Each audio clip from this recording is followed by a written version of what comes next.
Available for us to invest is foreign bonds हो गए हमारे, यूरो बॉन्ड्स हो गए, ग्लोबल बॉन्ड्स हो गए, स्ट्रेट बॉन्ड्स हो गए, फ्लोटिंग रेट नोट्स हो गया, ठीक है, जिसको हम FRN भी बोलते हैं, FRNs, ठीक है, कन्वर्टेबल बॉन्ड्स हो गए, और एक हमारे कॉकटेल बॉन्ड्स हो गए।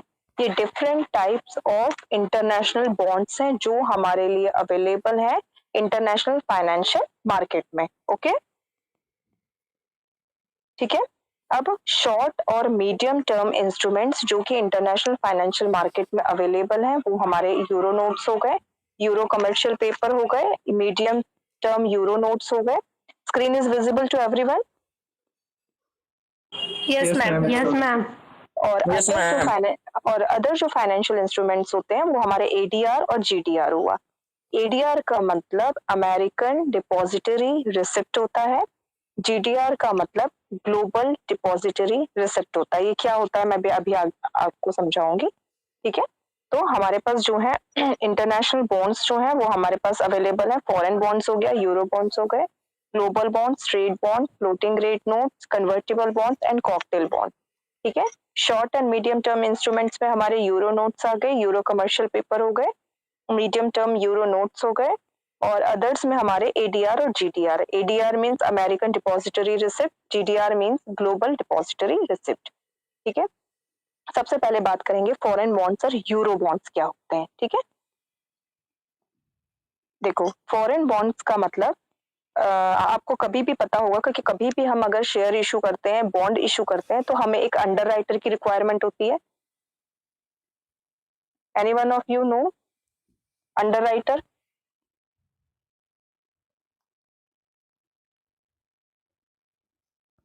Yes ma'am. ठीक है। Without underwriter we are not able to issue any kind of security in market, ठीक है। हमें एक अंडर राइटर, जिसको हम एक तरह से गारंटर बोल सकते हैं, ठीक है। एक अंडर राइटर हमारा एक तरह से गारंटर होता है जो कि इस चीज की गारंटी लेता है। सपोज करिए if I want to issue 1 lakh of shares in market, ठीक है, इक्विटी शेयर, मुझे 1 लाख इक्विटी शेयर इशू करने हैं मार्केट में, ठीक है। लेकिन मुझे लग रहा है कि वो 1 लाख इक्विटी शेयर्स जो है मैं उसको नहीं सेल कर पाऊंगी, ठीक है, या मैं मुझसे जो है या मेरी कंपनी जो है वो उसको नहीं सेल कर पाएगी। तो हम एक अंडर राइटर से बात करते हैं। तो अंडर राइटर ये गारंटी लेता है कि मान लीजिए वो 90,000 शेयर्स जो है वो उसको सेल करने की गारंटी लेता है। अब सपोज करिए वो 90,000 शेयर्स की गारंटी तो उसने ले लिया अंडर राइटर ने। अब जब मार्केट में शेयर आएंगे उसे इश्यू करना पड़ेगा। तो उस कंडीशन में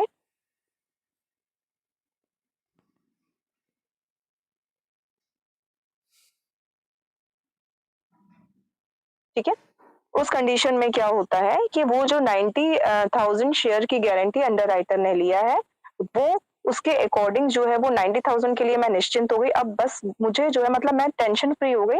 अब मुझे सिर्फ अपने जो 10,000 शेयर्स बचे हैं उसको सेल करने की के बारे में मुझे देखना है। अब वो जो 90,000 जिसकी रिस्पॉन्सिबिलिटी मैंने एक अंडर राइटर को दे दिया है, अब उसको मेरे जो 90,000 सेल्स है उसको 90,000 शेयर्स है उसको सेल करने की रिस्पॉन्सिबिलिटी अंडर राइटर की है। तो जब हम फॉरेन बॉन्ड्स के बारे में बात करते हैं तो अंडर राइटर्स जो है वो उसी पर्टिकुलर कंट्री के होते हैं जिस पर्टिकुलर कंट्री का फॉरेन बॉन्ड होता है, ठीक है। और मैच्योरिटी जो है वो it is based on the need of investor of a particular country. किसी एक पर्टिकुलर कंट्री का जो इन्वेस्टर है उसकी नीड के अकॉर्डिंग जो है उसकी मैच्योरिटी डिसाइड होती है, किसकी? फॉरेन बॉन्ड्स की, ठीक है। और फॉरेन बॉन्ड्स जो है गवर्नमेंट रेगुलेशन से रेगुलेटेड रहते हैं उस गवर्नमेंट का जिस कंट्री में वो इशू किए गए या जिस कंट्री जिस कंट्री में उनका ओरिजिनेशन हुआ है, ठीक है, जिस कंट्री से वो ओरिजिनेट हुए हैं, जिस कंट्री के वो हैं, जो कंट्री उसे इशू कर रही है फॉरेन बॉन्ड्स को, उस कंट्री के गवर्नमेंट की रेगुलेशन से रेगुलेटेड रहते हैं foreign bonds. Okay, is it clear what are foreign bonds?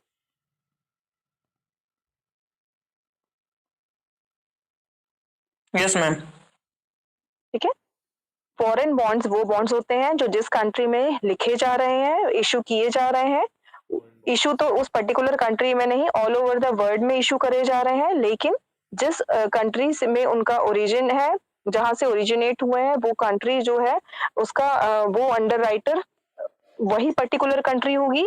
दूसरा, जो फॉरेन बॉन्ड्स की मैच्योरिटी होती है, it depends upon the need of investment. तीसरी बात कि फॉरेन बॉन्ड्स जो है वो गवर्नमेंट के रेगुलेशन में होते हैं, अंडर गवर्नमेंट रेगुलेशन होता है उनका, और रेगुलेशन जो होता है वो उस पर्टिकुलर कंट्री का होता है जिस कंट्री की फॉरेन बॉन्ड है।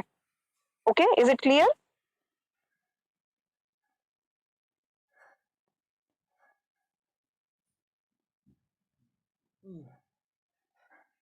ठीक है। अब अगर हम यूरो बॉन्ड्स के बारे में बात करते हैं, तो यूरो बॉन्ड्स जो है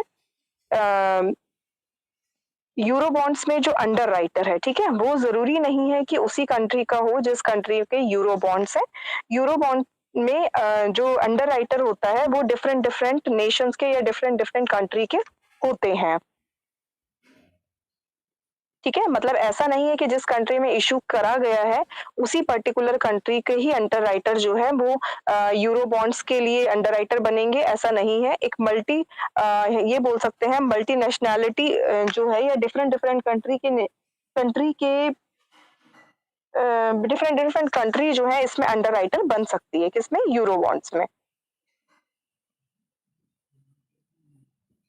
ठीक है, दूसरा, यूरो बॉन्ड्स जो है वो फ्री रहते हैं रूल्स एंड रेगुलेशन से। फॉरेन बॉन्ड्स जो है हमने बताया कि गवर्नमेंट के रूल्स एंड रेगुलेशन के अंडर में वर्क करते हैं। ठीक है, अब मैंने बताया कि जो फॉरेन बॉन्ड है इट्स मैच्योरिटी या it is depend upon the need of an investment. ठीक है, उसके अकॉर्डिंग जो है वो इशू किए जाते हैं या उसके अकॉर्डिंग उनका मैच्योरिटी पीरियड रहता है। लेकिन यूरो बॉन्ड्स जो है वो एक it depend upon the need of the multinational investors. भाई देखो क्या है, कभी मान लीजिए इंडिया में कोई किसी भी तरह का बॉन्ड इशू किया जा रहा है, सपोज करिए, ठीक है, क्योंकि हम इंडियन हैं तो हम तो इजीली परचेज कर सकते हैं और वो हमारे लिए कोई भी इंटरनेशनल इन्वेस्टमेंट नहीं कहलाएगा। यहीं का बॉन्ड है, यहीं पे मैंने परचेज किया, यहीं पर मैंने इन्वेस्टमेंट किया, तो ये मेरे लिए कोई भी फॉरेन इन्वेस्टमेंट नहीं कहलाएगा। हाँ, तो अगर कोई बॉन्ड जो कि अमेरिका में, ठीक है, या यूएस में रिलीज किया गया है और उसमें मैंने इन्वेस्टमेंट इंडिया में as a resident of India अगर मैंने वहां पर इन्वेस्टमेंट किया है तो वो मेरे लिए फॉरेन इन्वेस्टमेंट है। भाई मैंने आउट ऑफ कंट्री या आउट ऑफ जुरिडिक्शन जो है वो इन्वेस्टमेंट किया है। अब इन्वेस्टमेंट मैंने तब किया, देखिए साफ सी बात है कि फॉरेन मार्केट एक ऐसा प्लेटफॉर्म है जहां पर बायर्स ऑफ मनी और लेंडर्स ऑफ मनी है। भाई जिसके पास सरप्लस है वो लेंड कर रहा है, जिसके पास नहीं है वो बाय कर रहा है। हम बॉन्ड क्यों इशू करते हैं? कोई भी कंपनी बॉन्ड क्यों इशू करती है? What is the need to issue bond? या इक्विटी शेयर इशू करने की जरूरत क्या है कंपनी को?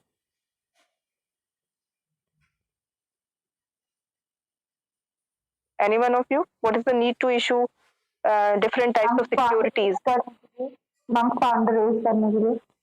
एग्जैक्टली, फंड रेज करने के लिए कंपनी जो है फंड रेज करने के लिए डिफरेंट डिफरेंट वेज जो है उसके थ्रू फाइनेंशियल मार्केट में एंटर करती है। ठीक है, अब देखो फाइनेंशियल मार्केट एक ऐसा प्लेटफॉर्म है जहां मैं आपको बता रही हूँ जहां पर बायर्स ऑफ मनी है और सेलर्स ऑफ मनी है, ठीक है, और लेंडर्स ऑफ मनी है। ठीक है, लेंडर्स को कौन हो गए? वो सारे इन्वेस्टर्स जिनके पास सरप्लस अमाउंट था, जिनको इन्वेस्टमेंट करना था, ठीक है, किसी भी फाइनेंशियल एसेट में उन्होंने इन्वेस्टमेंट किया। अब फाइनेंशियल एसेट में इन्वेस्ट करने का मतलब हमने मनी को लेंड किया उस मार्केट में। ठीक है, what we have done, we have lend the money, we lend the money in the market, हमने लेंड कर दिया मनी। ठीक है, अब वहां पर मनी के बायर्स कौन है? मनी के बायर्स वो सारी फर्म है, वो सारी कंपनीज है, वो सारी इंस्टीट्यूशंस हैं जो कि वहां से मनी को बाय कर रहे हैं। मनी बाय कैसे कर रहे हैं? भाई हमने एज ए इन्वेस्टर इन्वेस्टमेंट किया, मान लीजिए किसी एक पर्टिकुलर कंपनी के बॉन्ड में इन्वेस्टमेंट किया। क्योंकि हमने बॉन्ड में इन्वेस्टमेंट किया है तो जो अमाउंट, जो मनी हमने दिया है वो मनी अल्टीमेटली किसके पास जाएगा? उस पर्टिकुलर फर्म के पास जाएगा। अब उस पर्टिकुलर बॉन्ड के बदले में कंपनी मुझे एक इंटरेस्ट का पेमेंट करेगी, रेगुलरली एक इंटरेस्ट पेमेंट करेगी, और जब उस बॉन्ड का मैच्योरिटी डेट होगा तो उस मैच्योरिटी डेट पर कंपनी मुझे प्रिंसिपल अमाउंट भी रिटर्न करेगी। यही होता ना बॉन्ड? Yes ma'am. ठीक है, बॉन्ड में जब आप इन्वेस्टमेंट करते हैं तो एक फिक्स्ड इंटरेस्ट रेट पर आपका इन्वेस्टमेंट होता है, एक फिक्स्ड मैच्योरिटी डेट होती है आपकी, 5 ईयर्स है, 10 ईयर्स है, जितने भी ईयर्स के लिए है। ठीक है, तो इन 5 ईयर्स में कंपनी जो है आपको पर एनम के हिसाब से रेट ऑफ इंटरेस्ट देगी, और जब आपका मैच्योरिटी पीरियड आएगा तब उस मैच्योरिटी पीरियड में कंपनी आपको प्रिंसिपल अमाउंट भी रिटर्न करेगी। ठीक है, तो सेम ऐसे ही जो यूरो बॉन्ड्स होते हैं, ये एक मल्टीनेशनल इन्वेस्टर्स की नीड के अकॉर्डिंग बनाए जाते हैं। ठीक है, तो ये हमारा फॉरेन बॉन्ड्स और यूरो बॉन्ड्स हो गए। ठीक है, is it clear to everyone what are foreign bonds and euro bonds?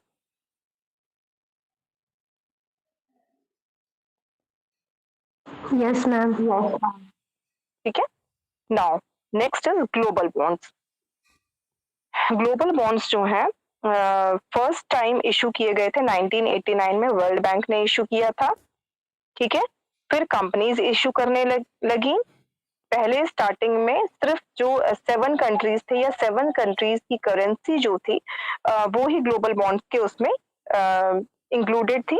ठीक है, जैसे हमारा ऑस्ट्रेलियन डॉलर हो गया, कैनेडियन हो गया, जापानीज हो गया, स्वीडिश हो गया, यूरो हो गया। ठीक है, ये सारे थे।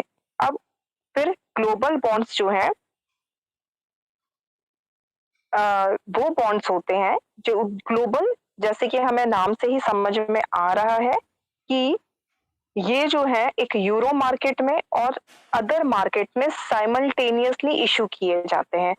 ग्लोबल बॉन्ड्स जो है, ठीक है, ग्लोबल बॉन्ड्स जो है वो साइमल्टेनियसली हमारा यूरो मार्केट में और सेवरल अदर मार्केट में साइमल्टेनियसली ऑफर्ड किए जाते हैं।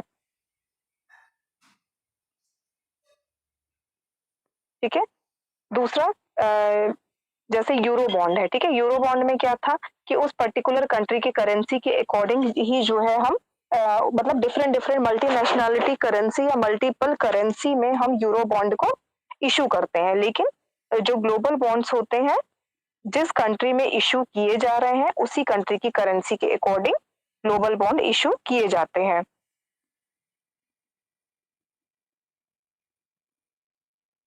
ठीक है, जैसे कि ग्लोबल बॉन्ड जो है अगर यूएस में ऑफर किया जा रहा है तो उसका जो डिनोमिनेशन होगा वो यूएस डॉलर में ही होगा।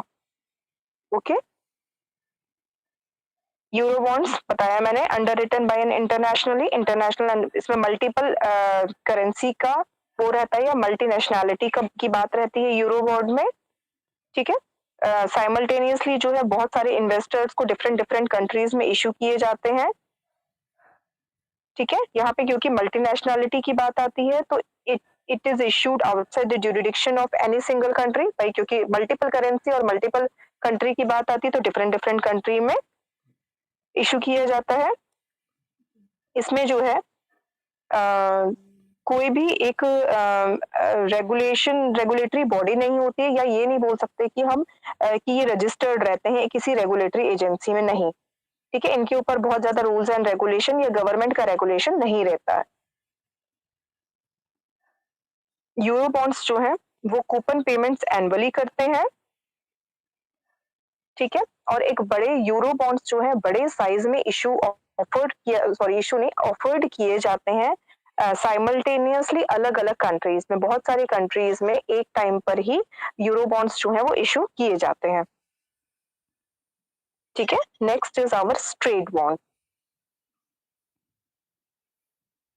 ठीक है, स्ट्रेट बॉन्ड हम बोल सकते हैं एक हमारा ट्रेडिशनल टाइप ऑफ बॉन्ड है, जहां पे आपका, मैंने अभी एग्जांपल दिया कि भाई इंटरेस्ट रेट फिक्स है। ठीक है, और मुझे पता है कि मान लीजिए मैंने जो अगर बॉन्ड परचेज किया है तो 8% पर एनएम के हिसाब से मुझे जो है वो इंटरेस्ट रेट मिलना है, तो मुझे 8% सपोज करिए मैंने 5 ईयर्स के लिए परचेज किया है तो मुझे 8% 5 ईयर्स तक मिलता रहेगा। 5th ईयर में जब मेरा मेच्योरिटी पीरियड आएगा तो उस मेच्योरिटी पीरियड में मुझे प्रिंसिपल अमाउंट भी रिटर्न मिल जाएगा। ठीक है, स्ट्रेट बॉन्ड्स में बहुत सारी वेराइटी है। एक जैसे बुलेट रिडेम्पशन बॉन्ड हो गया, राइजिंग कूपन बॉन्ड हो गया, जीरो कूपन बॉन्ड हो गया, करेंसी ऑप्शंस हो गए, बुल एंड बियर बॉन्ड्स हो गए, डेप्ट वारंट बॉन्ड्स। तो इतना आपको डिटेल में पढ़ने की जरूरत नहीं। स्ट्रेट बॉन्ड्स क्या होते हैं सिर्फ हम लोगों को ये जानना है। ठीक है, स्ट्रेट बॉन्ड वो बॉन्ड्स होते हैं जिसका इंटरेस्ट रेट फिक्स्ड होता है, ठीक है, और वो इंटरेस्ट रेट हमारा कूपन रेट कहलाता है, ठीक है। अब FRN मैंने जिसके बारे में बताया था, फ्लोटिंग रेट नोट, ठीक है। फ्लोटिंग रेट नोट्स जो है एक तरह के वो बॉन्ड्स हैं, बॉन्ड्स नहीं, एक फाइनेंशियल इंस्ट्रूमेंट्स हैं जो कि कोई fixed rate of interest carry नहीं करते हैं, ठीक है। और इंटरेस्ट जो है इनमें डिसाइड होता है अकॉर्डिंग टू द, हम ये बोल सकते हैं प्रीमियम या डिस्काउंट जो है रेफरेंस रेट होता है। एक लिबोर जो है, मैं भी आपको नेक्स्ट क्लास में बताऊंगी, एक्सप्लेन करूंगी लिबोर, ठीक है। एक तरीका होता है जिससे कि हम इंटरेस्ट रेट के बारे में जानते हैं या इंटरेस्ट रेट को कैलकुलेट करते हैं, ठीक है। इसमें इंटरेस्ट रेट जो है वो रिवाइज किया जाता है पीरियोडिकली, ठीक है। ये भी बहुत सारे टाइप के FRNs होते हैं। एक आपका परपेचुअल FRN हो गया, मिनीमैक्स हो गया, ड्रॉप लॉक हो गया, फ्लिप फ्लॉप हो गया, मिसमैच हो गया, hybrid fixed rate, reverse FRNS, ठीक है। तो फ्लोटिंग रेट नोट्स मतलब जहां हमें समझ में आ रहा है कि फिक्स्ड इंटरेस्ट रेट नहीं रहता है, क्योंकि नाम ही बता रहा है फ्लोटिंग रेट नोट, जहां पे रेट इन द सेंस कि इंटरेस्ट रेट फ्लोट करते हैं, जैसे कि हमारा एक्सचेंज रेट हर दिन बदलता है, फ्लोटिंग एक्सचेंज रेट है हमारा, फिक्स्ड एक्सचेंज रेट नहीं है। तो सेम ऐसे ही जो फ्लोटिंग रेट नोट्स है, यहाँ पर इंटरेस्ट रेट जो है वो हमारा हर दिन फ्लोट करता है। ये इंटरेस्ट रेट जो है वो हम पीरियोडिकली कैलकुलेट करते हैं अकॉर्डिंग टू द प्रीमियम और डिस्काउंट, और ये जो, या फिर हम बोल सकते हैं एक रेफरेंस रेट जो होता है उसका प्रीमियम या डिस्काउंट के थ्रू जो है हम FRNs का इंटरेस्ट कैलकुलेट करते हैं। नेक्स्ट इज कन्वर्टेबल बॉन्ड्स, ठीक है। कन्वर्टेबल बॉन्ड्स मतलब वो बॉन्ड्स जिनको कि हम इक्विटी शेयर्स में कन्वर्ट कर सकते हैं, ठीक है। मतलब कि सपोज करिए मैंने बॉन्ड में इन्वेस्टमेंट किया था या कंपनी ने बॉन्ड इशू किए थे, ठीक है। कंपनी ने बॉन्ड इशू किए थे, लेकिन कुछ टाइम बाद कंपनी को लगता है कि इन बॉन्ड्स को हम इक्विटी शेयर्स में कन्वर्ट कर सकते हैं, ठीक है। तो कन्वर्टेबल बॉन्ड्स में ये ऑप्शन रहता है कि आप बॉन्ड्स को इक्विटी शेयर्स में जो है वो कन्वर्ट कर सकते हैं, ठीक है।